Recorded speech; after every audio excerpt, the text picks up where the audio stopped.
And we are going to go to Robert Costa now, who joins us also from outside the courthouse. Bob, you have been covering this since the very beginning. It has been a long trial, but this is not just a criminal conviction. This now goes into the political sphere and the fallout to come from this. Donald Trump is running for president.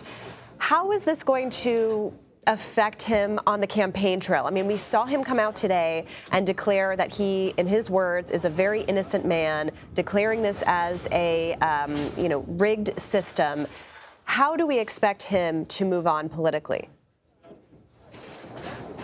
Well, he's not going to move on politically. I've been speaking to sources close to former President Trump tonight, and it's evident that this is a seismic political and legal moment for Trump. Legally, he is going to begin the appeals process very soon and start to fight this in the courts. At the same time, he is going to use this conviction, 34 felony counts, to rally his base and to say to the Republican Party that, in his view, he was wrongly convicted, and he needs them to stand by him ahead of the Republican National Convention, which is just around the time he will be getting this prison sentence.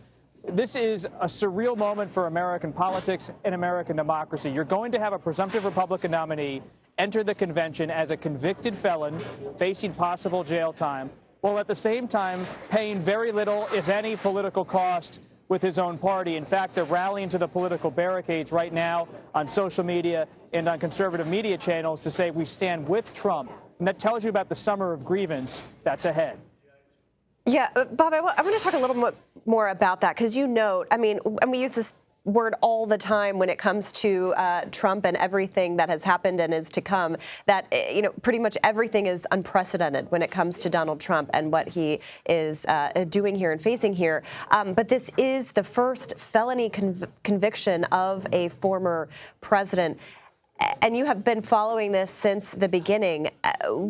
Give us a sense of, what it has been like there, what the reaction has been like to this.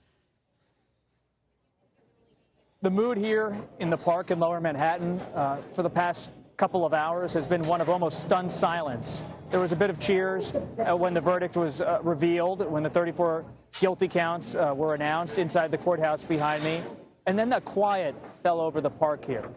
This is a moment in America we haven't seen before, to use the word you chose, unprecedented, but it's also a test for the American people, the American political system.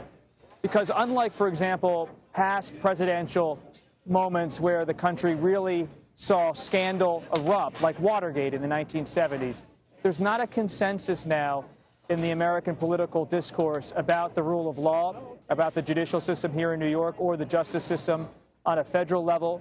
You have many Republicans aligned with Trump, believing, in their words, it's rigged, even though Trump was just tried by a jury of 12 New Yorkers, his peers.